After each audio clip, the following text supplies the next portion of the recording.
Bom, hoje nós iremos tratar sobre os 4 temperamentos e educação da vontade. Muito porque, né, um tema sobre formação humana, né? Nós vemos muito pouco falar, principalmente dentro dos círculos mais católicos tradicionais, né, e tudo. Eles não têm, talvez, a relevância que se tem, né? Muito porque esses temas, antigamente, eles eram mais legados às famílias, né? O pai e a mãe para desenvolver, né, todas essas questões na criança, no filho, enfim. Isso, de alguma forma, né, com um emborrecimento geral das pessoas, foi ficando de lado, né? E, de alguma forma, no que tange a teologia moral, né, a formação humana é a primeira, né, das catedrais que deve ser erigida no nosso espírito, né, no nosso interior, sem a qual, né, nós não conseguimos chegar ao nosso fim último, que é a contemplação da verdade, né, que é a santidade, que é ver Deus pura e inteiramente em essência lá no céu, certo? Então, como é um tema que gera muitas dúvidas, né, gera às vezes compreensões equivocadas, né, então nós iremos tratar aqui.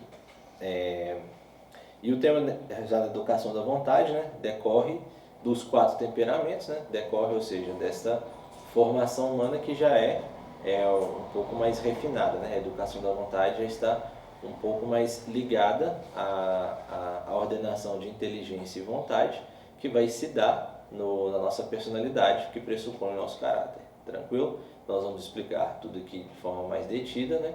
E também, com esse preâmbulo, fazer essa ressalva, né, dessa formação humana que todos nós precisamos, né, e constantemente vamos precisar até o último dia de nossas vidas, tá bom? Esse tema dos 4 temperamentos, ele, se a gente pode dizer assim, ele é muito antigo, né? Ele é da era dos filósofos gregos e até um pouco antes também. E eles encaravam os temperamentos não nessa abordagem que a gente tem hoje, que é uma abordagem mais psicológica, né? Eles abordavam os temperamentos numa abordagem de mais, num tom que hoje a gente chama de medicina, que é a cura de doenças ou até mesmo o conhecimento da pessoa naquilo que ela poderia ser ou existir. Compreendem? Então, a medicina da época, se a gente for pegar Hipócrates, né, que funda mais detidamente os 4 temperamentos de forma mais sistemática, ele decorre disso. Então, se a gente pode dizer assim, esse estudo dos temperamentos não começou, né, dentro da igreja, né? A igreja recepcionou e, óbvio, que aperfeiçoou à luz da verdade eterna de nosso Jesus Cristo, certo? Então, como que nós vamos abordar os 4 temperamentos aqui hoje, né? Seria numa clave, né, dentro da teologia moral, de forma mais voltado para o psicológico, a psique da pessoa, não tanto de forma medicinal como se fazia antigamente. Tranquilo? Então vamos lá. Para a teologia moral, né, o que é o homem, né? Ou seja, a teologia moral é uma das doutrinas da teologia sagrada, né, que estuda o homem em seu aspecto antropológico e cosmológico. O que isso quer dizer? O aspecto antropológico se refere à própria essência de ser humano, né? E o aspecto cosmológico é o homem dentro do cosmos, né? Ou seja, o homem dentro de todo o universo e a universalidade que Deus criou, né? Então, por exemplo, não se tem como saber de antropologia sem primeiro se ter a cosmologia. Isso é muito simples porque Deus primeiro criou os céus e a terra, né? E depois que ele criou o homem.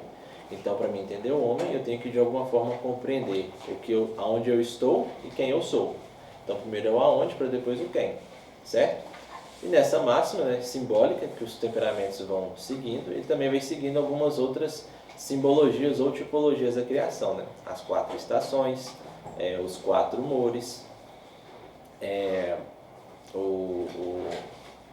os 4 tipos, né, como se diz, de vocações, se a gente pode dizer assim, que são, né, os sábios, os guerreiros, né, as famílias, né, os servos, né, e aquelas pessoas, né, os artesãos que trabalham com arte e tudo, né, que era mais classificado assim as vocações antigamente, né? Então, ou seja, os nobres, guerreiros, né, os sábios, né, que equivalem também ao clero em alguma medida, e assim, conforme as eras, foi se adaptando. Então, os 4 temperamentos, né, estão dentro dessa chave, certo?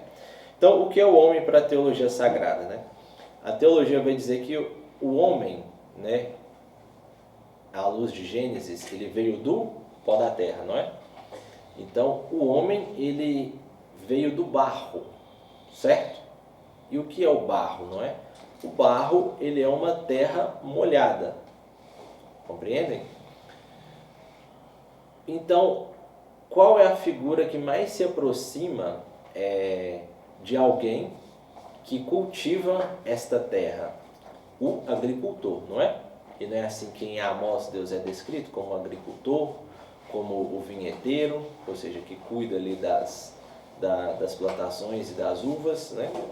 Isso tudo para nos trazer a imagem de que a imagem de que nós constantemente precisamos ser o quê? Cultivados, né? Arados, né? Para que toda semente que se cai ali gere bons frutos, certo?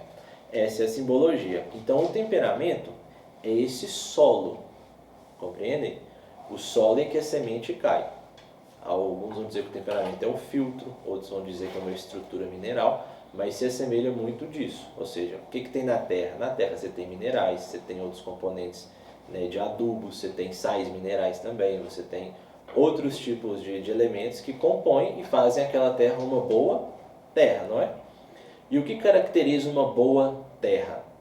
Uma boa terra é a chamada terra úmida, não é? Aquela terra que ela não está encharcada, mas nela não falta água. E é desse humus que decorre a palavra humildade, não é? O que é a pessoa humilde? É a pessoa que recebe todas as coisas e trabalha essas coisas, não de forma egoísta, mas de forma altruísta, né? Então, algumas características da pessoa humilde: ela não reclama, ela é sempre grata, ela sabe lidar com as circunstâncias, porque sabe que tudo que acontece na vida dela é de alguma forma a permissão ou a vontade de Deus, certo? Então, o homem dentro da teologia moral, ele é esse humus, essa terra molhada, essa terra humilde, sem a qual nada pode brotar, certo?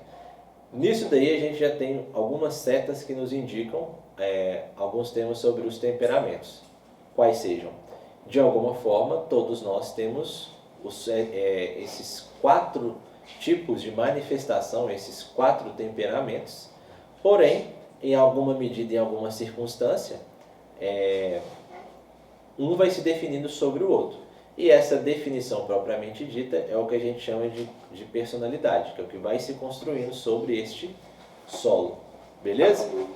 Tranquilo até aqui? Fala, compadre. Beleza? Senta aí, Diogo. Bom? Você viu o presente que eu deixei pra você lá hoje? Gostou? Então tá bom. Então vamos lá. Então vamos lá. Então aqui já tem algumas setas e algumas distinções, né? Ou seja, de temperamento, personalidade, né? E caráter. A personalidade, ela se constrói à base dos temperamentos, daquilo que é natural em todo mundo, certo? Existe então algum temperamento, né? Se a gente pode dizer assim, melhor do que o outro? Não existe esse juízo moral. O que existe são amplificações, né, ou disfunções de certas características de alguma coisa deste temperamento em decorrência de outro. Por exemplo, temos a figura do temperamento melancólico com a terra, não é? Temos a figura do temperamento fleumático com a água, certo? Temos a figura do temperamento sanguíneo com o ar. Mas percebam, e o do colérico com o fogo. Então percebam, são os 4 elementos que de alguma forma indicam os 4 temperamentos, são símbolos, não é a descrição perfeita e unitiva dos temperamentos. Quais são os símbolos que se tem dentro, né, quando a gente fala dessa terra úmida, dessa terra humilde, né? Quais são os elementos que de alguma forma Todos os temperamentos têm, e eles, na medida que vão se aperfeiçoando, eles se conservam. Alguém sabe arriscar? Você olhando para uma terra úmida, o que você vê que é, de alguma forma, permanente nos 4 temperamentos? Tem uma terra boa para plantar, igual na roça. A gente vai lá, o cara está lá na terra, está jogando. O que tem lá que de alguma forma tem no temperamento fleumático, no colérico, no sanguíneo e no melancólico? O que se tem lá? O que se tem lá? Sabe não, Felsen? A possibilidade de crescer, de frutificar? Não, isso, por exemplo, assim, ó, o que tem no temperamento fleumático que tem no colérico, por exemplo? O que se tem? De estrutura, entende? Pacote. Não. De matéria? Hã? De matéria? Mineral? De matéria mesmo, que te lembra, te remete. Tem os minerais, né? Os minerais. Então, ou seja, todos os temperamentos, eles têm os minerais em si. Mas não é um mineral em si que o define sobre os outros. Compreende? Então, isso é uma coisa universal dos temperamentos que prova o quê? Que é uma das essências características do ser humano. Entendeu? Por exemplo, alguns vão dizer que mas os animais também têm temperamentos, as plantas também, tudo mais. Sim, mas não nessa correspondência nossa. Numa outra chave, compreende? Porque eles de alguma forma não têm a mesma estrutura mineral que nós temos. De novo, o homem não veio do barro, do pó da terra.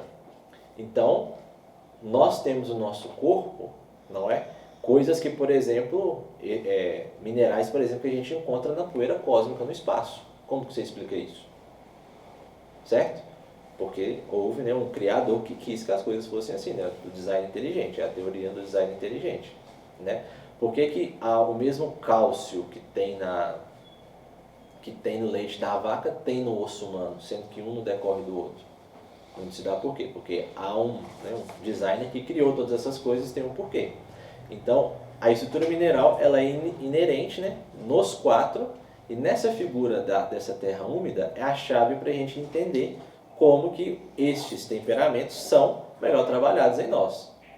A chave é justamente a transcendência que nosso Jesus Cristo nos deu, que é o quê? O aspecto da vida eterna. Os temperamentos só podem ser de alguma forma amplificados, ou aliás, melhor traduzidos, quando nós temos a luz da revelação, nosso Senhor Jesus Cristo, não fazendo com que os temperamentos, né, fossem em alguma medida símbolos ou aspectos, né, da pessoa em si, como se antes se pensava. Entendeu? Os temperamentos passam a ter, então, uma outra estrutura dentro da antropologia, né? Que é aí que se dá dentro da cosmologia, que é o quê? Nosso Jesus Cristo introduz a ideia de frônesis. O que é a frônesis de Cristo? Frônesis é um conceito aristotélico, né? Que vem lá de Aristóteles, que é o esvaziamento juntamente com a perfeita imitação daquilo que é perfeito. Em outras palavras, é assim, ó. A frônesis de Cristo, ela é a chave da teologia moral. Onde está a frônesis de Cristo? Está lá em Filipenses 4, quando São Paulo diz assim que ele está escrevendo um poema, né, ali, e ele diz assim que Deus em sua infinita glória quis se esvaziar-se de si mesmo para se tornar como um de nós, e mesmo assim ainda não deixou de ser Deus. Então, como que Deus se esvazia e ao mesmo tempo ele consegue ainda ser Deus e nos mostrar que toda essa estrutura humana ela foi elevada para que, à luz do Cristo, nós possamos ser este outro Cristo, né? A resposta, né, está lá nesse texto, né, e é aquilo que nosso Senhor Jesus Cristo, com a ação do Espírito Santo, faz em nós, que é essa frônesis. Então, a frônesis de Cristo, ela é justamente o esvaziamento daquilo que nós somos ou pretendemos ser para aquilo que Cristo conquistou na cruz, ou seja, Cristo morreu, como se diz, despojado de todos os bens deste mundo, tanto espirituais, quanto pessoais, quanto materiais, certo? E esse despojamento é a marca daquilo que nós chamamos de ser católico. não é? O ser católico, então, passa por aquilo que nós chamamos de santificação, certo? Essa santificação, ela literalmente, ela não é que ela acaba com essa teoria dos 4 temperamentos, mas ela agora faz com que o ser humano tenha um aspecto muito mais complexo dentro do amor divino, porque ele não pode mais, por exemplo, ser considerado uma subpessoa, ou dentro de alguma casta, ou de alguma forma considerado como se fosse uma outra classe, que era o que existia antes. Você não tinha, por exemplo, a classe dos fariseus, dos saduceus, dos leprosos, não é? Que eram pessoas impuras, que não podiam se misturar. Quando Nosso Senhor vem com a cruz de Cristo, né, e instaura essa frônesis, né, que São Paulo vai dizer, isso acaba, vocês percebem? E aí começa a se instaurar um outro novo tipo de homem, que não é esse mais antigo. Então essa estrutura dos temperamentos, não é que ela se perde, mas ela se aperfeiçoa. Porque agora, por exemplo, qual era, por exemplo, uma coisa que evidenciava um sábio? A paciência, não era? Só que agora o que evidencia um sábio? É o quê? O amor a Deus e a verdade. Porque Deus já se revelou, ele não está mais escondido. Compreendem? E disso daí decorre a paciência. Então, essa amplificação que ocorreu com Nosso Senhor nos ajuda hoje, né? E também ajudou a entender que as pessoas agora, elas podem ser sim mudadas, alteradas, convertidas, porque há uma força muito maior nelas do que elas mesmas. Não é isso que São João fala? Maior é o Espírito que está em vós do que o Espírito que está no mundo. Então, ou seja, nenhuma estrutura humana pode resistir ao amor de Deus. E é isso que vai fundar, de alguma forma, dentro da teologia moral, essa nova interpretação dos temperamentos. Certo? Então, vamos lá, só fazendo um preâmbulo. Antes, eu tinha um mundo muito dividido em classes, né, em distinções. Agora eu tenho um mundo mais assimilado, não a semelhanças, mas a uma correspondência do que é mais verdadeiro. Certo? Por exemplo, você não tinha uma especulação dentro da filosofia, né, dessa medicina grega, sobre, por exemplo, como, de alguma forma, a pessoa pode governar melhor. Platão tentou fazer isso na República, mas ele não conseguiu. Ele concebe o que? Um sistema aristocrata. Como eu já falei, como que Cristo resolve isso? Agora, a questão não é como se governar melhor, ou qual o melhor modo de governo. Qual é o melhor tipo de pessoa. E o melhor tipo de pessoa é o imitador de Cristo, ou seja, aquele que tem a frônesis de Cristo. Disso daí a gente já começa a perceber que os temperamentos... Porque é aquela questão, a pessoalidade de cada pessoa determina o tamanho do amor de Deus que ela tem determina, né, o tamanho do amor que ela tem a Deus, né? E isso é muito importante porque, voltando lá de novo, decorre da frônesis de Cristo. Então, os temperamentos, a partir dessa idade, ou deste momento, já começam a ter contornos mais específicos. E aí a gente vai entrar nos 4 principais, né, que é o colérico, o sanguíneo, o fleumático e o melancólico. Certo? Percebam que o caráter da pessoa está formado já entre 5 a 9 anos ou não? Não, não está. Então, muitas das nossas equívocos, dos nossos erros ou até dos nossos pecados, não tem nada a ver com temperamento, compreendem? E a gente dá a desculpa de temperamento. Por quê? Porque o temperamento já está formado, ele já está inoculado. O que decorre posterior ao temperamento é a nossa personalidade, né, que vai ter contornos de santidade. A imagem sempre que o Roy Marinho e o Tanque Rei utilizam para essa formação humana na nossa alma é de uma catedral. O solo, o piso, é o temperamento. As pilastras e os arranjos são a personalidade. E aquilo que é o mais bonito nas catedrais, que é a arquitetura, aquilo é a santidade. Compreendem? Então, essa estrutura também tem que estar no nosso coração. Compreendem? A mesma terra da França é a mesma terra da Inglaterra? Não. Mas a beleza intrínseca às duas não é? Por quê? Porque é proveniente de um ser que é superior que é quem? Que é Deus. Compreendem? Mas ainda assim são belezas distintas, né? Por exemplo, o barroco não é diferente do gótico. Não é verdade? Então é isso que vai definindo, né? E vai nos arejando o que nós chamamos de santidade. Certo? E aqui entra já começando a entrar um pouco mais a fundo, né? Se a figura do colérico, né, ela é simbolicamente vista como o fogo, né? O fogo ele tem suas propriedades, não é? E dessas propriedades decorrem as suas qualidades, não é? Qual é a principal qualidade do fogo? Iluminar e aquecer, não é? E assim também para os demais.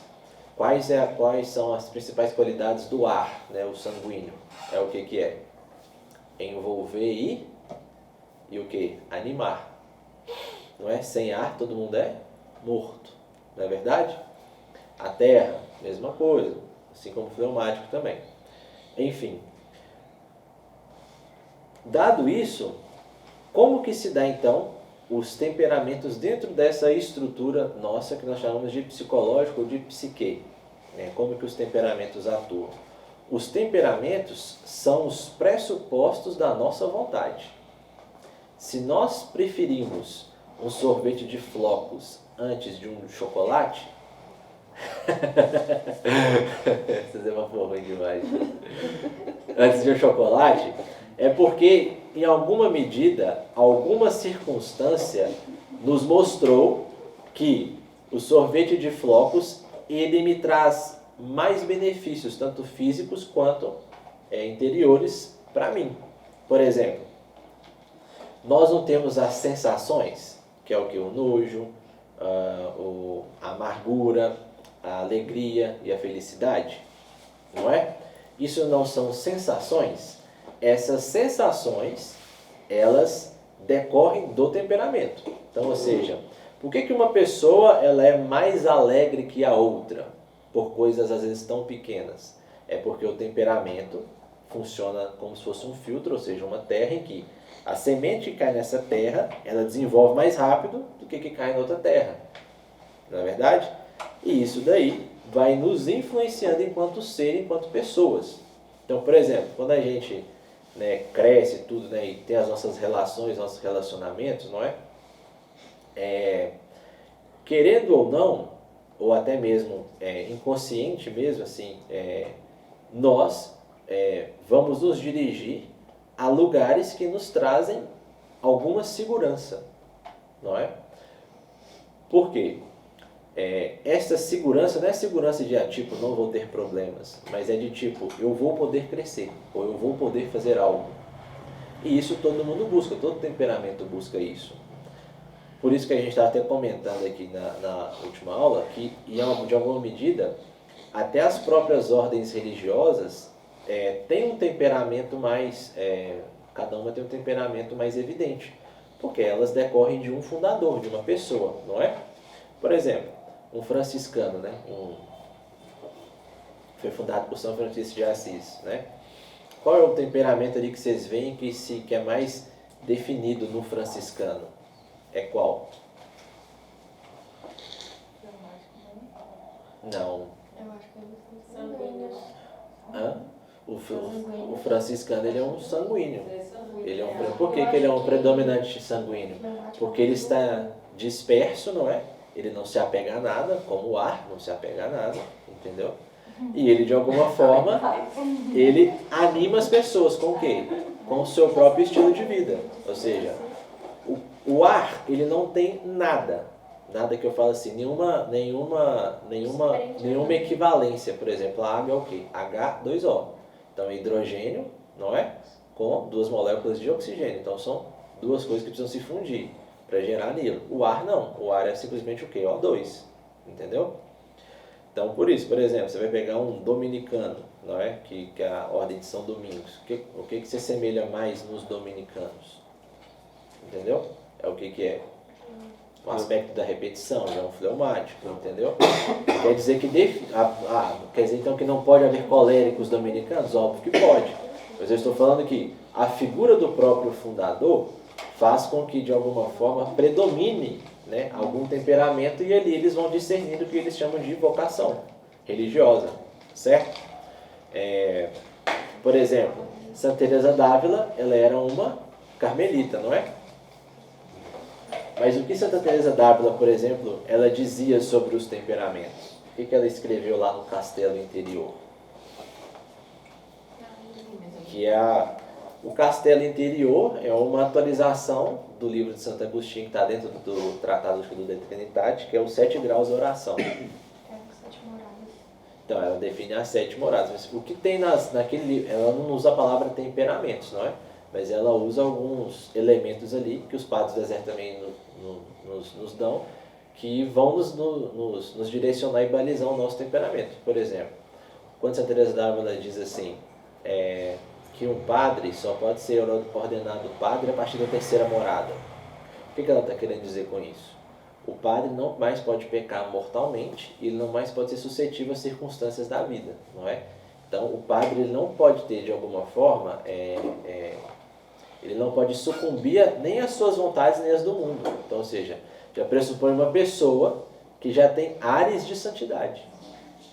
Compreendem? Por exemplo, o que ela dizia de um bispo? Ela fala assim que o bispo só pode ser sagrado bispo a partir da 5ª morada. Ele consegue enxergar o munus episcopal dele a partir da 5ª morada. Por quê? Qual é a 5ª morada? A 5ª morada já é a efusão dos dons do Espírito de forma plena no bispo. O bispo, de alguma medida, ele já é evidente que ele tem ali os dons do Espírito Santo inatos nele. Que é o quê? Profecia, sabedoria, ciência, que é o que Cristo fez que é o que Cristo fez quando ele morreu na cruz, que ele fez o quê? Ele uniu a figura do sábio, do filósofo, com a figura do sacerdote, não é? E ele criou um modelo perfeito de governança, e é por isso que a gente brada o quê? Viva Cristo Rei. Qual foi o tempo de maior paz no mundo? A chamada Pax Eterna, não foi? Que foi do Edito de Milão até o Tapa de Filipe o Belo, né, em Bonifácio VIII. Né? O que acontecia ali? A cristandade, as nações subordinadas ao Papa, entendeu?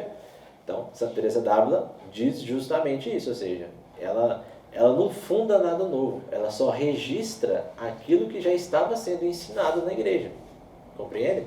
Quando, por exemplo, Hugo de São Vito, ou até mesmo Ricardo de São Vito escreve o método pedagógico, não é que eles estão instaurando naquele momento o método pedagógico, eles estão descrevendo o método já utilizado há 500, 600 anos antes deles. Compreende? Então, ou seja, é alguma coisa que já deu certo. Certo? E a partir daí, né, os temperamentos, né, têm vamos dizer, esse pico alto, né, essa questão. E mais do que agora aspectos físicos, né, e psicológicos, né, que a gente está tratando aqui, os temperamentos também ganham aspectos o quê? Espirituais também. Ou seja, porque quando uma alma, Cristo, né, sela o Espírito Santo numa alma, ele ordena aquela alma toda, não é? Ele não a desordena, né? Ou seja, é o que acho que todo mundo já escutou aqui, né? Ou seja, a graça não anula a natureza, ela aperfeiçoa. E muita gente hoje, né, por conta do pentecostalismo e tudo, confunde as coisas, né? Acha que a graça suprime a natureza, né? Ou seja, a pessoa, por vezes, ela é casada, mas isso como se fosse uma religiosa, né? E isso está errado, né? Não pode ser encarado dessa forma. Ou seja, a graça, ela, como se diz, ela aperfeiçoa a natureza, não a suprime. Então, quando o Espírito Santo vem até mim, ele não anula quem eu sou, porque Deus quis que eu seja essa pessoa que eu sou, certo? Então, ele aperfeiçoa essa pessoa que eu sou, com a frônese de Cristo lá na cruz, certo? Porque se o Espírito Santo anulasse quem eu sou, ele de alguma forma estaria falando assim, Deus errou, porque te fez errado. E não é, muito pelo contrário. Porém, né, óbvio que nós temos imperfeições de caráter e tudo mais que a gente vai se afiando ao longo do tempo. Tranquilo? Convém agora a gente frisar bem isso aqui agora. Os nossos temperamentos não são, né, ou não podem ser desculpas ou não definem quem nós somos. Eles são a base de quem nós somos, mas nunca a essência de quem nós somos. Então, o temperamento me influencia nas escolhas, no jeito que eu rezo, no jeito que eu visto, no jeito que eu faço coisas, sim. Só que agora nós vamos entender qual é o papel da personalidade em cima do temperamento. Ou seja, nós vamos agora começar a entender como que o temperamento sustém a nossa personalidade. Não pode haver alguma personalidade sem ter um temperamento definido, certo? E daí a gente vai entender o grau de como nós somos mal educados, moralmente falando. Compreende? A personalidade, como eu já adiantei, é esse edifício que se erige, ele é feito do quê? A personalidade. Se o temperamento, né, equivale às circunstâncias e tudo mais, eu tenho ali o meu juízo cognitivo, o meu juízo moral dos 5 a 9 anos, e ali eu começo a ter a personalidade, né, e tudo mais. O que vai definir a personalidade? Ou seja, quem vai definir quem eu sou? Agora o que é? De forma mais evidente, o meio social que eu estou, certo? E o que eu estou aspirando, ou seja, aquilo que eu estou vendo, quem eu quero imitar, em alguma medida. Certo? É isso que vai começar a definir a minha personalidade. Por exemplo, hoje nós temos um grande culto, né, aos pop stars, não é? Anitta, esses pessoal todo aí. E antes nós tínhamos um grande culto a quem? Aos santos e às suas figuras, não é? Então, ou seja, a imitação, a aspiração de quem nós devemos ser vai nos ajudar a construir a nossa personalidade. Porque o meio social e não tanto a família mais? Porque agora eu já estou, de alguma forma, mais crescido, eu tenho mais força no mundo, eu tenho mais presença, né, no mundo. Então, eu, de alguma forma, quero encontrar outros meios aos quais eu quero estar, que eu me julgo que vão ser bons para mim, certo? E aí que entra, por exemplo, né, os grupos de jovens, né, na escola, né, ou os grupos de rock, né, essas coisas assim, as turmas nossas que a gente andava. De alguma forma, elas também não definem a nossa personalidade, mas elas nos ajudam a construir ela, não é? E o que vai definir justamente o tipo de pessoa que eu quero ser? Uma coisa muito interessante, né, que São Paulo vai dizer, né, também, imitando a nosso Senhor Jesus Cristo, quando nosso Senhor fala assim,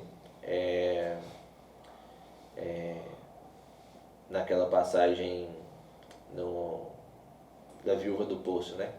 Se soubessem quem te pede de beber, de ti jorrariam rios de águas vivas, não é?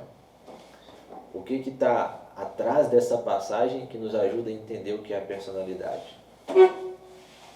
Lembrem da viúva, né? Ela já tinha 7 maridos, não era?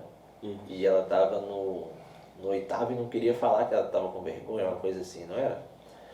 Quando Jesus fala assim, se de ti soubesse quem te pede beber, brotariam rios de águas vivas. Por que atrás dessa passagem nos ajuda a entender o construto da nossa personalidade? Porque, na verdade, ele fala nessa passagem aquele que possa dar água daquela que nunca mais terá sede. Sim.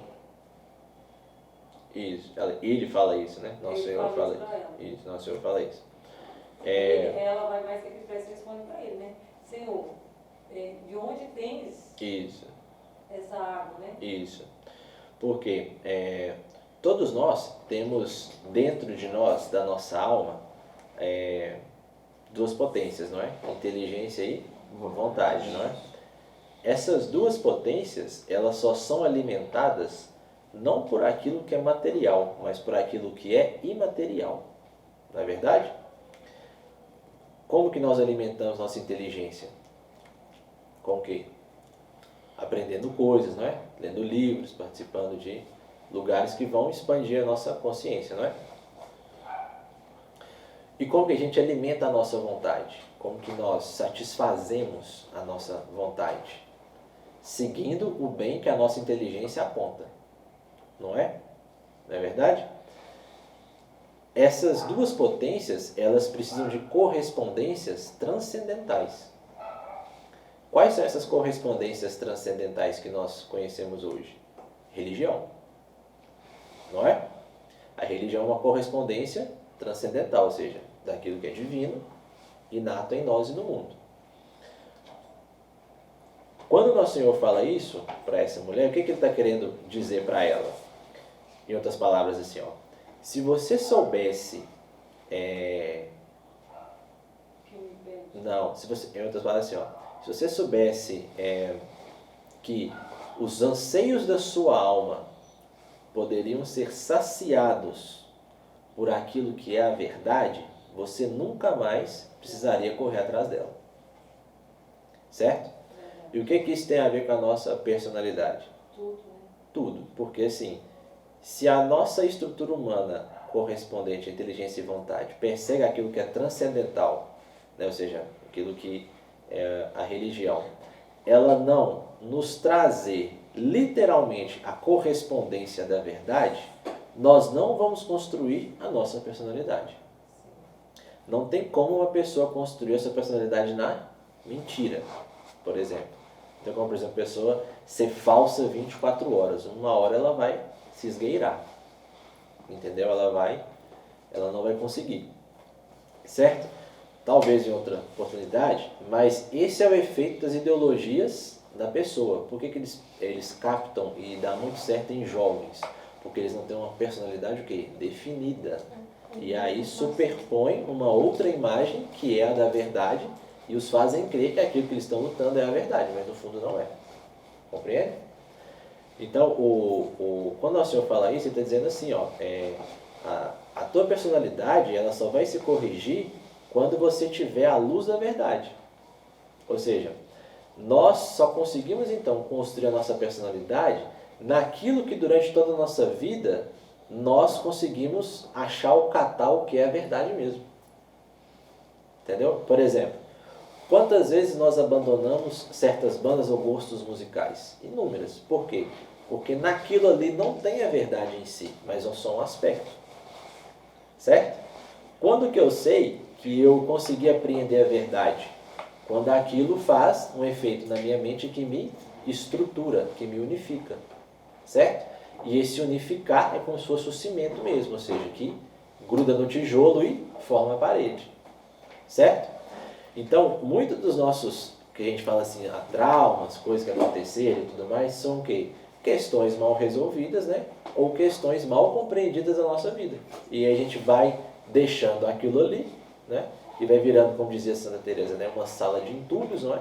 E a gente nunca que entra nessa sala e limpa, não é? Mas vai chegar um dia que você vai ter que entrar nessa sala e limpar. Por quê? Porque é uma questão de salvação da sua alma.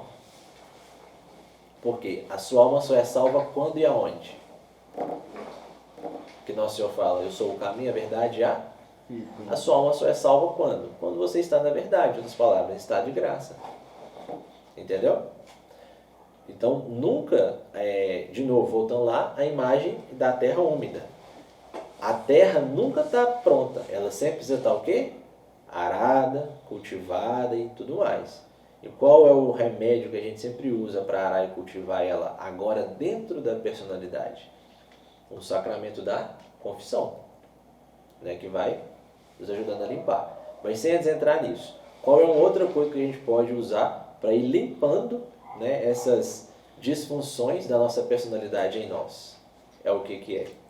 O exame de consciência, que é uma técnica que foi também absorvida pela igreja, mas que já existia há muito tempo também. Que é o que? A meditação daquilo que é realmente bom e daquilo que é realmente ruim. Porque uma coisa boa, uma coisa ruim, pode ter uma aparência boa, mas ela essencialmente pode ser ruim. Por exemplo, se embriagar. A cerveja, o vinho, não é algo essencialmente bom, mas que não toma uma aparência de ruim com a embriaguez. Então isso é ruim, eu tenho que tirar. Porém, há certas coisas boas há certas coisas, invertir, né? Coisa boa, né? Que seria, né, o vinho, a cerveja, para coisa ruim. E há certas coisas ruins que se parecem como boas, né? Por exemplo, que tem a aparência de bondade, né? Por exemplo, um prazer que não compete, por exemplo, a um estado de vida meu. Por exemplo, adultério. Não é? Ele essencialmente é ruim, mas ele tem uma aparência boa. Por quê? Porque ele imita o ato procriativo, mas não o ato unitivo. Compreende? E isso também tem que ser o quê? Estipado. Então nós temos que seguir aquilo que realmente, essencialmente é bom e evitar aquilo que realmente é essencialmente mal. Certo? Essa é a máxima do exame de consciência, que já se utilizava ali também pelos gregos, pelos pré-socráticos, tudo mais que foi, né, incorporado na igreja, né, e utilize isso, né, como pressuposto da confissão, que é o quê? Fez o seu exame de consciência, está realmente arrependido? Se sim, aí você pode se confessar. Porque se a pessoa estiver realmente arrependida, ela não pode se confessar, né, porque senão ela tem um pecado maior do que aquele que ele já entrou, né, que é o falso arrependimento. Enfim. A personalidade, então, ela tem esses construtos, né? E dela, né, passado, né, esse tempo, por isso que eu falei, a personalidade formada ali aos seus 20, 25, 27, né? Como também até os seus 40, 45, não é? Tudo vai depender dela mesma, né? E da misericórdia divina, né? Não tem como a gente precisar. Por isso que aqui também está uma das questões do pecado da ignorância, né? Porque depois da idade madura, você tem os meios e o conhecimento de saber e conhecer as coisas, né? Você não pode falar que você não as conhecia mais, né? Porque não te cabe mais isso, né? Porque o seu juízo moral já está mais ou menos, ou seja, formado. Nós, mesmo sem, por vezes, conhecer certas coisas, sabemos que elas podem ser boas ou ruins para nós, não é? Então, isso que vai definir também, né, e a base que São Paulo utiliza para as pessoas que não escutaram o Evangelho de nosso Jesus Cristo. Então, a personalidade, né, nossa, ela, ao longo do tempo, ela vai se estruturando, se unificando na medida que a gente unifica, né, que a gente recebe essa verdade em nós, e ela estabiliza ali, né, e faz com que nós começamos a ter uma das coisas, né, que está lá nas virtudes cardeais da igreja, que é a temperança, né? O que é a temperança? A temperança justamente é o equilíbrio das minhas paixões e da minha vontade. Qual que é a diferença de paixão e vontade dentro da teologia? A vontade é uma potência da alma, não é? E o que é uma paixão? O corpo. Quando São Paulo fala assim, é uma desordem do corpo. Entendeu? A paixão já é uma desordem do corpo. E aqui que entra também um outro xizinho da questão, quando o nosso Senhor morreu na cruz, a gente enxerga os temperamentos. O temperamento, ele se radica na alma ou no corpo? No corpo. Entendeu? Ele se radica no corpo. Por exemplo, o que se radica na nossa alma? Inteligência e vontade. E no nosso corpo? Temperamentos, personalidade, santidade, entendeu? Essas coisas. A minha vontade, ela é manifestada no meu corpo, mas a raiz dela, o radical dela, está onde? Na alma, entendeu? Compreende? A alma é como se fosse o olho, né, da nossa, a inteligência é como se fosse o olho da nossa alma, e a vontade é como se fosse aquela mensagem que diz para o corpo, faça isso. Compreende? Então, tem muitas dúvidas, né, dos teólogos, principalmente os tomistas, né, em que uns definiam a vontade radicada na alma e outros no corpo, e outros também nos dois. Por exemplo, o caso da memória. A memória, ela é radicada no corpo ou é na alma? Né?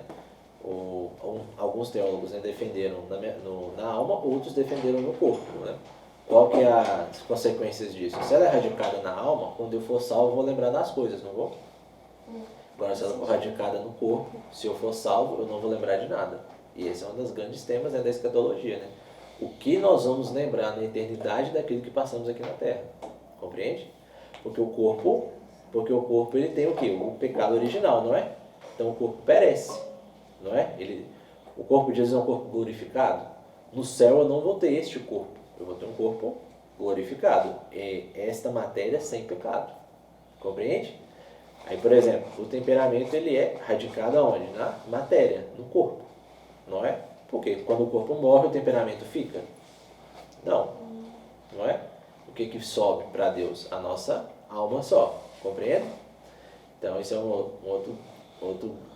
outra questão também que se tem. Então, o temperamento, ele é radicado agora, ele é radicado, quando o que nosso Senhor nos mostra, no corpo e não na nossa alma, certo? Porque se o temperamento fosse radicado na nossa alma, quando a gente fosse para o céu, a gente iria também levar, não a perfeição do temperamento, né? A gente iria levar a estrutura do nosso temperamento. E se tem estrutura, é porque tem matéria, não é? E se tem matéria, então, o que o pecado fez com a matéria do universo? Se corrompeu, não é? E no céu não pode entrar corrupção, não é verdade? Por isso que é novos céus e nova terra, não é? Porque aquele céu antigo onde Satanás pecou também não pode existir para um corpo glorificado, compreende? Então são essas questões que a gente não parece bobo, né? Mas influencia até em outros aspectos, né? da teologia. Mas enfim. Então o temperamento ele é radicado no corpo. E por conta disso, ele é radicado no corpo, as nossas paixões agem diretamente em quem? No temperamento, certo? Por isso que a temperança, ela ordena as paixões, porque é a mesma coisa assim, ó. Temperamento é o solo, não é? O que as paixões fazem com o temperamento? Fosse um terremoto, mexe, não é? E aí desestabiliza tudo. Então, a temperança, ela faz o quê? Ela estabiliza, ou seja, deixa as coisas, não anula, ela estabiliza, não é? E qual é a evidência da temperança? É a mesma coisa do sal na carne que o nosso Senhor fala, não é? Ou seja, quando você põe o sal na carne, a carne fica com gosto de sal ou o sal fica com gosto da carne? Ok, repetir. Por exemplo, quando você tempera uma carne, você que é dona de casa agora. Tem que saber. Você tempera uma carne. A carne fica com o gosto do tempero ou o tempero se assemelha ao gosto da carne? A carne fica com gosto do tempero. Isso, porque a carne absorve o tempero, não é? Então assim também é a temperança. Por isso que, por exemplo, quando o nosso Senhor usa essa analogia, né, do sal e luz, o que ele está querendo dizer? Que muita luz cega a pessoa, não é? E muito sal salga e perde o sabor, não é? Então, ou seja, as nossas coisas, o nosso ser não podem perder o nosso sabor original, né? Eles têm que se conservar. Por isso que entra a temperança para, de alguma forma, ajudar o temperamento a se equilibrar, né? Que é uma virtude cardeal, mas também é uma das virtudes do Espírito Santo, porque ela está dentro da mansidão, né? Então, a temperança, ela é justamente, como se diz, ela estabiliza o temperamento e dá força à personalidade, não é?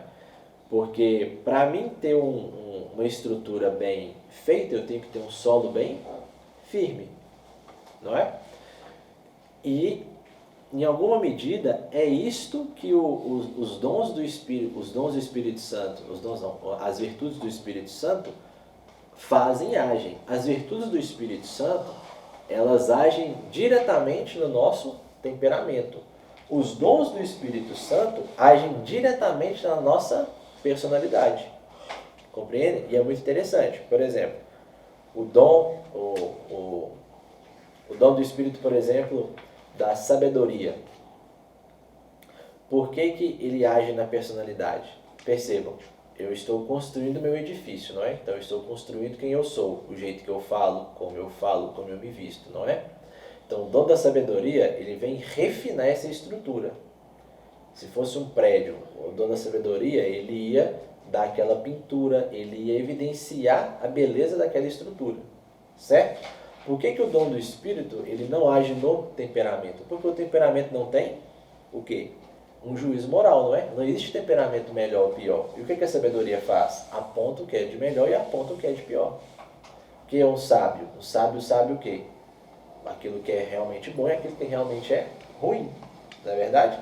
Então, os dons do Espírito Santo agem diretamente na nossa personalidade. As virtudes do Espírito Santo agem diretamente no nosso temperamento. Por isso que o dom do Espírito Santo só é evidente quando eu tenho a virtude. Que a virtude é o quê? É aquilo que está no meio, não é? Ou seja, aquela potência que eu vou sempre buscando. Por exemplo, eu quero ser uma pessoa mansa. Eu consigo isso do dia para a noite? Não, eu tenho que fazer o quê? Constantes exercícios, né, de mansidão, para me treinar o meu temperamento a não ceder às paixões da minha vontade. Compreendem? Então o temperamento é muito mais do que colérico, sanguíneo, não sei o que e tudo mais. Porque se a gente for olhar nessa chave, a gente rebaixa muito o que é a pessoa humana. E não existe subpessoa. Não, esses são os coléricos, né? Não, esses são os fleumáticos, né? Estes são os melancólicos. Né? Não existe isso. Todo mundo é gente igual o outro, né? Gente igual gente, né? E por isso que a gente não pode, por exemplo, compreendo agora, falar, por exemplo, todo melancólico é preguiçoso. Não é. Por exemplo, se a Terra tem uma tendência a agir de alguma forma, é uma tendência. Não? O quê? Geralmente quando refere a preguiça é fleumático, não? Também, enfim. Tá, mas o melancólico também? Não, é isso que eu estou justamente falando com você, entendeu? Vai depender da terra. A preguiça é o quê? A preguiça é o quê? Ela não é uma coisa inata em nós, não é? Ela é uma coisa que vem do pecado, não é? É uma desordem, não é? Então, se é uma desordem, é uma paixão da alma, não é? O que a paixão faz com o temperamento? Treme ele, entendeu?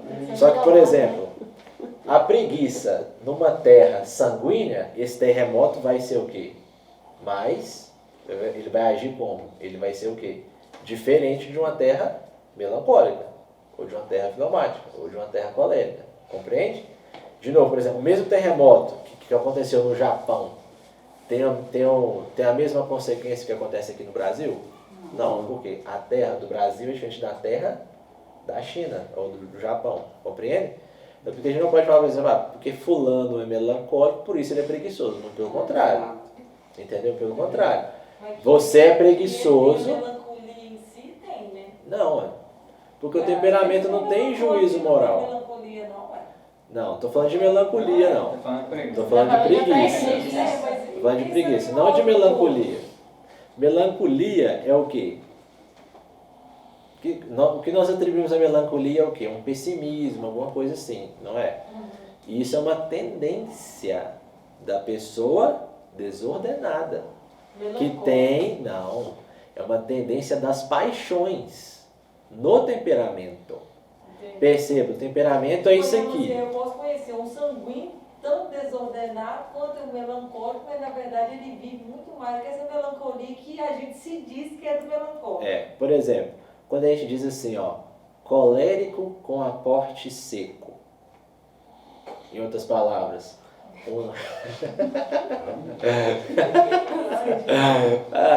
em outras palavras, ele é um colérico melancólico. Isso existe? Não existe. Então o que a gente fala? Ele é um colérico com aporte seco.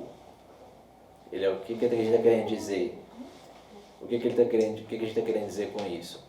Por que é errado eu falar colérico melancólico? Porque um é anulação do outro. Entendeu? Então não pode anular, então um tem que predominar. Qual que predomina? O colérico. Mas ele tem um aporte que se refere a tendências do melancólico. Compreende? É isso que a gente está falando. Por isso que é muito pulverizado e muito pouco compreendido os temperamentos na internet, né? Porque vulgariza muito. Agora você não vai falar, né? Entendeu? Eu generalizava, não é melancólico, casca fora. Entendeu? Por que essas questões têm que ser entendidas? Porque se refere ao que nós somos. Se a gente não se autoconhecer, a gente nunca vai se auto-melhorar, né? Então, ou seja, o que é a santificação? É o processo contínuo que eu estou querendo me parecer com Deus, custe o que custar. Entendeu?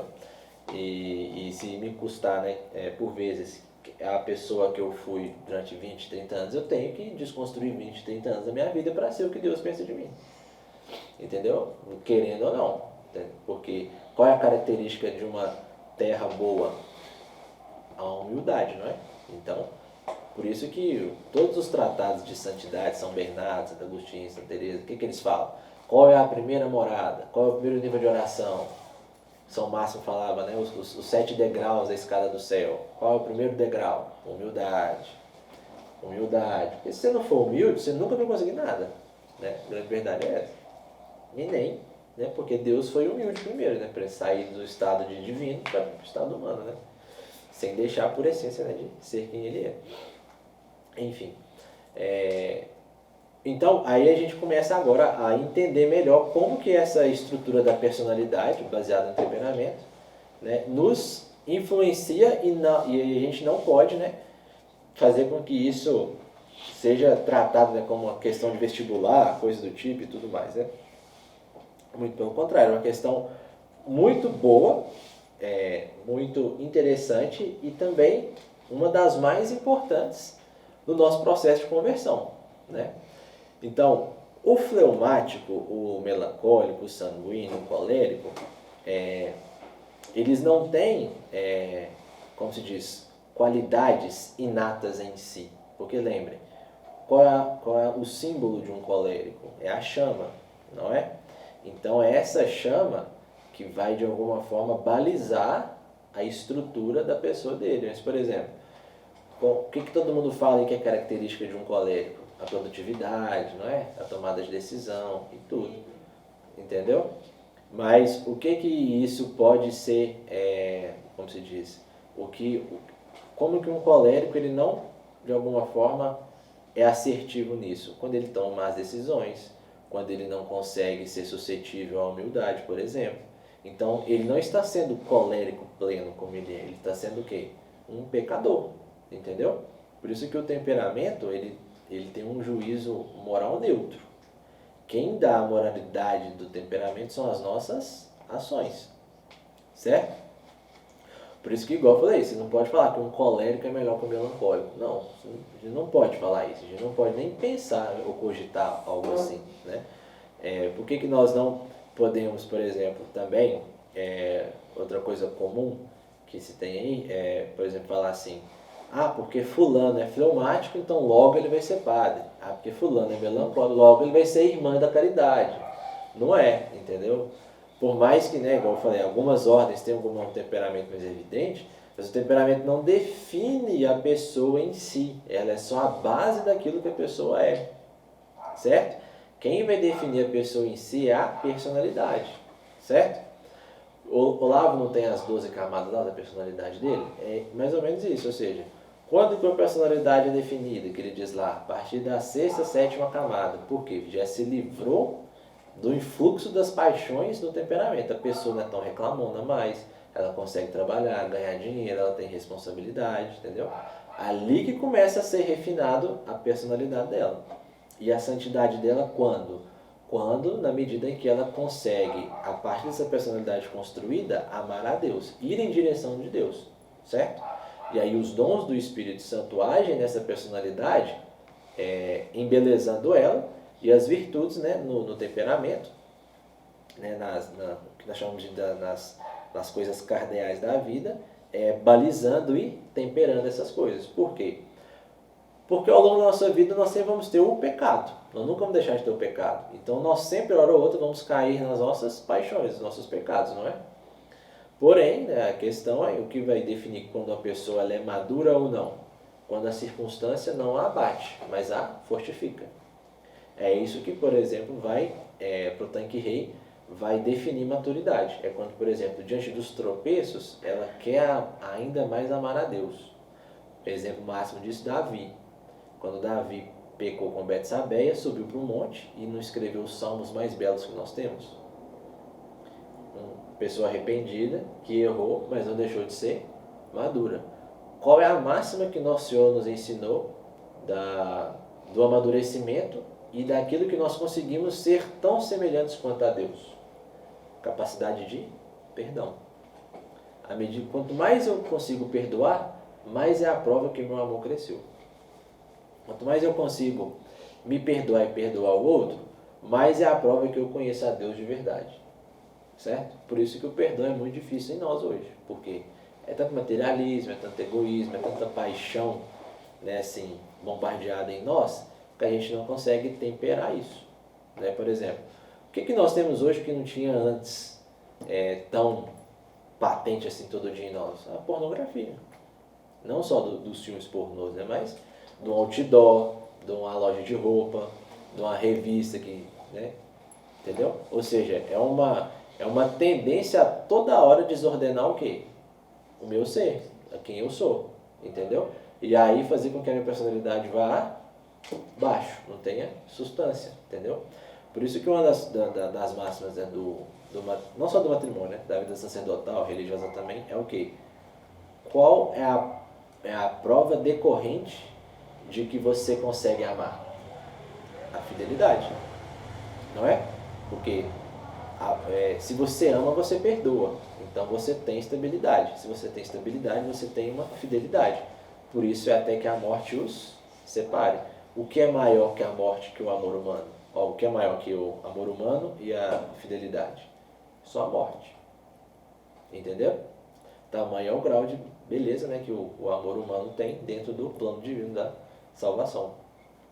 Tranquilo? Chegando, já encaminhando para o final, já exorcizando também algumas coisas, muita gente trata temperamento como se fosse horóscopo, né? Como se fosse revista. Como é que chama aquelas revistinhas da escola que tinha? Capricho, né? Revistinha da Capricho fala, olha, o temperamento colérico, ele é assim, assim, assado, e ele faz isso, isso, isso. Olha. E não é assim.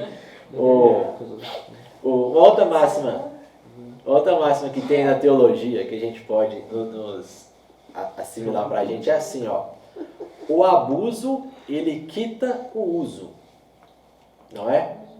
Ou seja, em outras palavras assim, ó, a predominância demais de um temperamento inibe o uso benéfico dele. Por exemplo, voltando da embriaguez, não é? O abuso da bebida me embriaga, não é? Então, o abuso quita o uso. Se eu for usar para me abusar, é melhor eu não usar. Não é que São Paulo falava? Como é que é? Esqueci. Tudo me é permitido, mas em tudo me convém. Ou seja, o abuso me quita o uso. Isso é a máxima da teologia, né? Que equivale também para os temperamentos. Ou seja, quanto mais evidentemente é um temperamento para a sua desordem, menos eu tenho que usá-lo. Por exemplo, eu sou muito nervoso. Eu estresso fácil, né? O que está acontecendo? Suponhamos que ela chegou lá que é uma não é, por exemplo, nada corporal. Não deixou de comer, não deixou de fazer as coisas normais, habituais. Ela estressa pavio curto mesmo. Se ela é assim, o que ela deve evitar ao máximo? Aquilo que faz com que ela fique nervosa. Ou seja, o abuso daquilo que ela está tendo, que a fase explosiva, está quitando o uso benéfico do temperamento para o bem. Tanto é que uma das coisas, né, que São José Maria Escrivá fala, que é muito interessante, que ele fala assim, no caminho, né?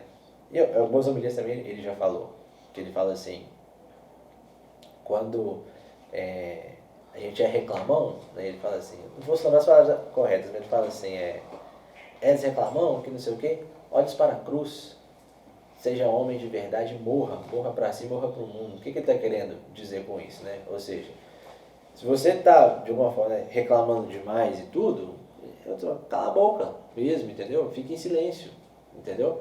Porque se as suas palavras, né, fervescem, né, a sua ira, né, e não faz o seu temperamento ser benéfico, então você tem que, como diz, cortar na carne mesmo, né? Ser bruto, né? Ou seja, na raiz. Tem outra passagem no caminho que ele fala assim, não perdoas porque não és mortificado. Se fosses mortificado, compreenderias a dor do outro. Né? Então, ou seja, é interessante o que ele está falando também. É justamente isso, ou seja, o egoísmo, né, essa desordem, né, do prazer é tão forte que é a prova de que você não se esforça para ser santo. É a forma que você se esforça para não amar a Deus com o seu corpo. Como que a gente ama a Deus com o nosso corpo? Com as nossas mortificações, não é? E essas mortificações é o que a gente chama de educação da vontade. Que é o quê? A minha vontade só é educada, né, para o bem na medida em que ela não tem a posse desse bem. Vocês já perceberam isso? Por exemplo, o que eu sei, quando eu sei que uma coisa é ruim? Quando eu já fui lá e já experimentei, não é? Se eu experimento toda vez aquilo que é ruim, eu estou educando a minha vontade? Não. Então a abdicação das coisas ruins educa a minha vontade. Em outras palavras, é a mortificação, certo? Ou seja, eu abdico de certas coisas porque eu sei que elas não me favorecem. Uma outra coisa também é o que educa a vontade, penas corporais. O que são as penas, né, corporais? É literalmente fazer o que você não gosta. Por exemplo, não gosto de rezar de joelhos, isso me incomoda, por exemplo, ou rezo só uma parte do terço. Fazer o que você não gosta educa a sua vontade na medida em que o quê? A sua vontade entende que nem tudo que ela quer é o bem que ela deseja. Entendeu? E aí você reza de joelhos, né, o terço, o rosário todo. Enfim, é uma outra educação. É reprimir aquilo que você não quer. Isso. Percebam que não chega a ser uma penitência. Pode subir aos céus como penitência, mas não chega a ser uma penitência, porque você faz isso deliberadamente, de boa vontade. Certo? Por exemplo, uma outra coisa que educa a nossa vontade, né? E a vontade tem uma coisa muito interessante, tem muito a ver com a gula, né? Ou seja, à medida em que eu como desordenadamente, também mostra o quão eu sou desordenado. Então, ou seja, quando eu deixo de comer certas coisas, eu como menos, eu estou educando a minha vontade, porque eu não estou saciando ela na medida em que ela deseja, né? Então, por exemplo, eu tenho o hábito de, sei lá, comer muito sorvete, ou tomar muito suco sempre depois que eu como. Eu não tomo suco, ou eu não tomo sorvete, entendeu? Isso você pode usar como mortificação? Pode, mas você está fazendo um exercício de quê? De virtude. Você só está exercendo a sua virtude, educando a sua vontade. Então, a educação da vontade é justamente corrigir as falhas que o pecado original infunde na nossa inteligência, nos mostrando que o pecado me mostra assim, aquilo que é ruim é só uma ilusão, mas é bom. É o pecado da serpente. O que a educação da vontade faz? Ela limpa essa lente. E ela faz enxergar que realmente aquilo ali é ruim. E não faz. Compreende? Isso é educação da vontade. No livro do Júlio Spaill, né? O Júlio Spaill não é um católico, né? Ele é um intelectual. Ele puxa a educação da vontade mais para o lado intelectual. Mas lá o que o Júlio Spaill fala, né, na educação da vontade? Que a vontade e o espírito são um só. O que isso quer dizer? Ele está falando da alma humana? Não. Ele está falando daquelas coisas que animam a alma humana, que nós chamamos de espírito, né? O que são as coisas que animam a alma humana? As circunstâncias, né, que nós estamos circuncidados nela, e os nossos hábitos. Então, a educação da vontade tem muito a ver com aquilo que eu tenho de hábito. Se aquilo que eu tenho de hábito é bom, que eu o aperfeiçoe. Se aquilo que eu tenho de hábito não é bom, eu não posso continuar nele. Por exemplo, tenho um hábito que eu nunca consigo acordar na hora, eu nunca consigo dormir na hora. Então, como que eu educo a minha vontade? E isso faz com que o meu espírito se eleve. Por quê? Eu estou exercendo uma virtude.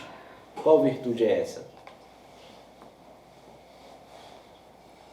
Que Kant tinha demais. A virtude da ordem. Outra coisa que é referente aos temperamentos, não é? Que é... Tudo isso que a gente falou é só aquela primeira folha.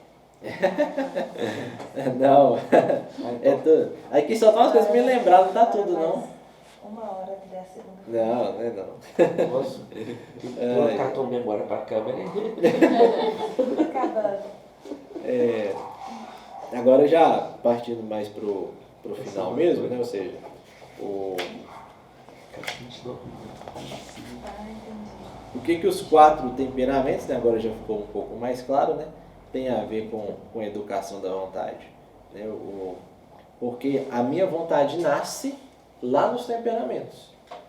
Ou seja, ela como se diz, quando a minha inteligência dá o comando para me perseguir esse bem, e ele é material, né? Essa busca pelo bem começa onde? Lá nos meus temperamentos. E vai desencadear lá na minha vontade até eu ter posse desse bem. Como é que ele nasce? Esse bem que eu estou buscando, ele já está pressuposto ali nele o quê? Os meus gostos, a minha preferência, a minha história de vida, a vontade de Deus para mim, né? Quando a gente fala assim, eu preciso ter discernimento das coisas, né? Ou seja, eu preciso saber se esse bem, quando ele vai ser absorvido por mim, ele vai me gerar, né? Em outras palavras, né? Mais bênção ou mais maldição, né? E ali eu tenho um juízo o quê? Cogitativo, porque eu cogito como eu vou ser com esse bem apreendido. E aí que eu vou chegar na minha conclusão de bem. Então, é um bem que eu preciso ter posse. Compreende? Isso acontece nas nossas devoções, ou seja, tem devoção a um santo. O que esse santo vai me ajudar? Não é assim que a gente pensa? Entendeu? O que esse santo vai me ajudar? Nisso, nisso e nisso. Então, vou ser devoto. Entendeu? Enfim, é mais ou menos essa questão. Então, ou seja, a vontade ela nasce no temperamento, né? E ela termina na posse do bem. Então, conhecer bem os temperamentos é conhecer bem qual vai ser a minha vontade. Por isso que é interessante que, por exemplo, quando São Paulo fala assim, o marido tem que ser um Cristo para a mulher e a mulher tem que servir ao marido, não é? E o que ele está querendo dizer? Que a pessoalidade do ser mulher depende do serviço dela. E a pessoalidade do ser homem depende da capacidade de sacrifício do homem, não é? E isso deve ser as balizas do se conhecer, que é o quê? Se esse homem não for capaz de dar tudo que ele tem, até o que ele não tem, para que essa mulher viva, então ele não é digno dela. Caso contrário, sim. E se essa mulher não for capaz de servi-lo até, como se diz, né, até quando ela não quer ou não convier, então essa mulher também não é digna deste homem, entendeu? E assim vice-versa também. E isso tá infundido em que nos temperamentos? Por quê? Porque a pessoa que eu escolho para ser, né, minha companheira o resto da vida, ela já está de alguma forma imbuída lá na minha alma desde o meu nascimento. Compreende? Por quê? Quando a gente fala assim, isso é boba, Isso é romântico. Quando a gente... Isso Quando a gente fala assim, por exemplo, você é a pessoa que eu sempre quis, você é a pessoa a resposta às minhas orações, sei o quê. É justamente isso, né?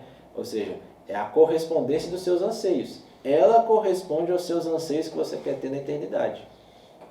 Querendo ou não, quando a gente ama a pessoa, é daquele jeito que a gente quer ela lá no céu. Compreende? Por exemplo, porque ela tem coisas que te complementam que você não tem. Qual é a união mais antiga da história da humanidade? A união associativa de um homem com uma mulher. Porque o amor não é sozinho, não é? O amor, ele é compartilhado, né? Ele é o quê? Ele é pulverizado, ele não é um ilhado, né? Tanto é que Deus é 3 pessoas, né? Porque se fosse uma pessoa só, não teria como ele amar. Por isso que ele é necessariamente o quê? 3. Para ele se compartilhar e ser compartilhado. Compreende? Então isso é muito interessante também. E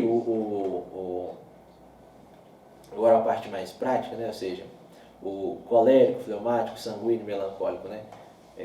Vamos por partes, né? O que é bom em um e ruim em outro que de alguma forma a gente tem que trabalhar? Óbvio, né? Primeiro, né, o sistema das virtudes. Devemos sempre buscar as virtudes, ser virtuoso, para daí a gente entender como que eu aperfeiçoo o meu temperamento. Porque se não tiver estabilizado, eu não vou conseguir o quê? Aperfeiçoá-lo, certo? Então, por exemplo, existe um temperamento, por exemplo, como já falei, colérico, melancólico? Não, né? É um colérico com aporte seco. Por quê? Ele é um ele é uma terra, literalmente, aquela terra do sertão, vocês já viram? Que não tem água e a água não desce, não passa. Esse é o colérico com aporte seco, que de alguma forma se parecem muito com um melancólico também com aporte o quê? Quente. Qual a diferença é desta terra, por exemplo, com a terra do Saara? A concentração e o resquício que se tem de água, não é?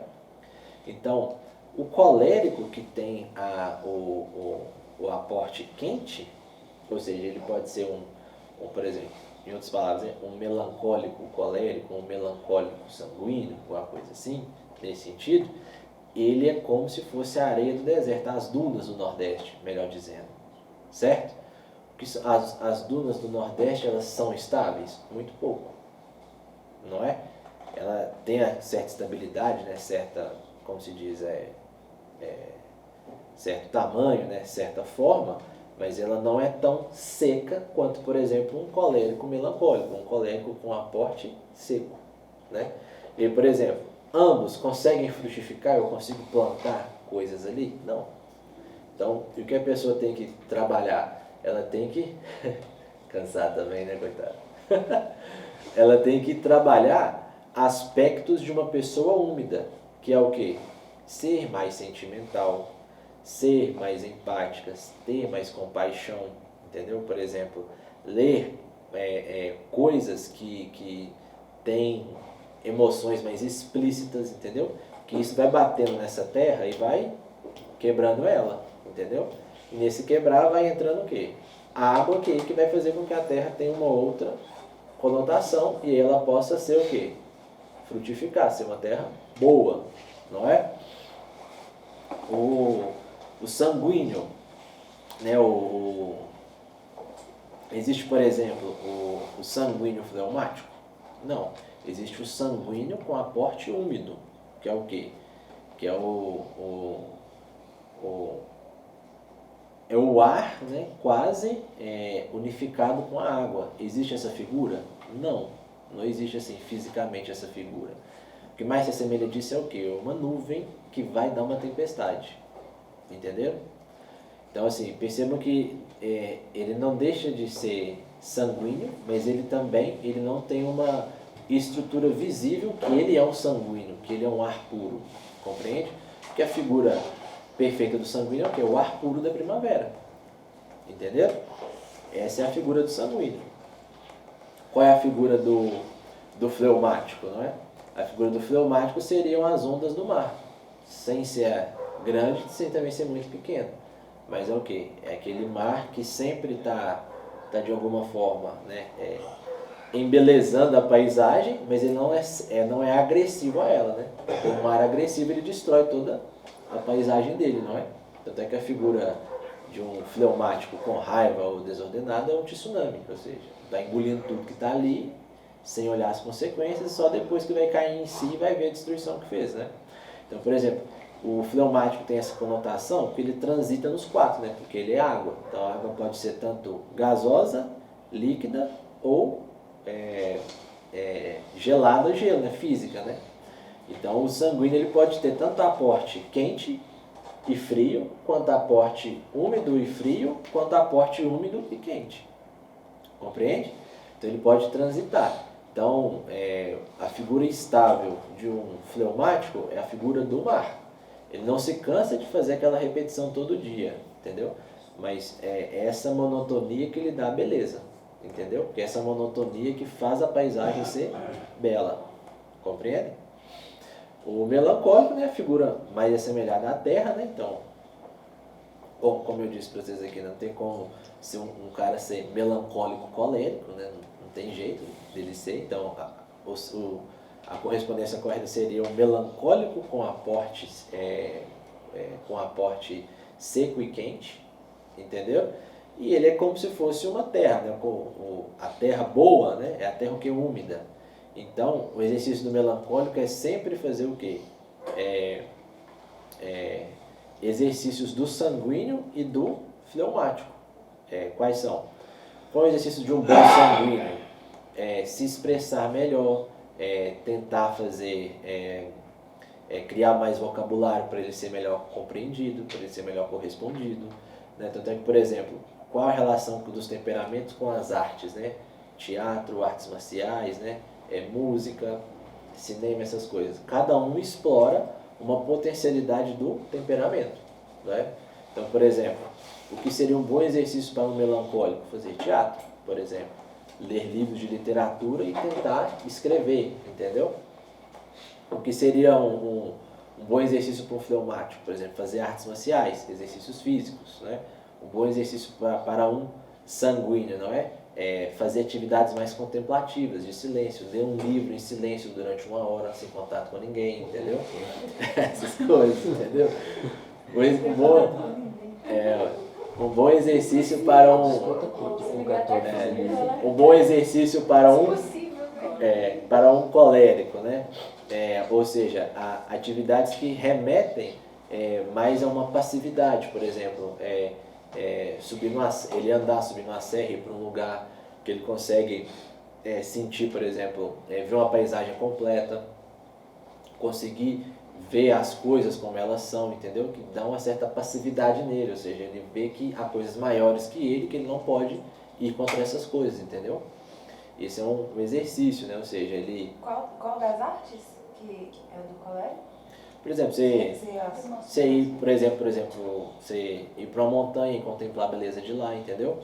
E você ficar lá por algum tempo, entendeu? E ver essas coisas, deixar essas coisas entrarem no seu espírito, em você, entendeu? Isso estabiliza o colérico, porque dá a ele a passividade, tira a agressividade do fogo, entendeu? E dá a passividade, por exemplo, de um fleumático, de um melancólico, entendeu? Esse é um bom exercício para um colérico, né? Para estabilizar isso também, né? Um exercício que para um colérico mais mental, não tanto físico. Por exemplo, um xadrez, um jogo de cartas, entendeu? Alguma coisa que envolva mais a estratégia, entendeu? Ajuda ele a controlar a pulsividade dele, entendeu? Eu tenho que pensar antes de eu fazer isso aqui, senão eu posso perder o jogo, entendeu? Enfim, são essas coisas, né? E por demais, né? Enfim, o que é comum a todos? A humildade, né? E o que é específico em cada um? As suas particularidades que fazem ter a beleza de cada temperamento, né? Por exemplo, qual é a estação que remete ao colérico? O verão. O verão é bom? Mas também é ruim? Não é? Tem muito calor, soa demais, né? Inconveniente, entendeu? Então, qual a estação que corresponde ao sanguíneo? A primavera, não é? Florido, né? Mas todo dia aquilo enche o saco, né? Ou seja, ninguém aguenta. Não dá, né? Então você tem que ter um pouquinho de paz, né? Qual a estação que remete ao fleumático? O outono, né? Que é a interseção entre a primavera e o verão, né?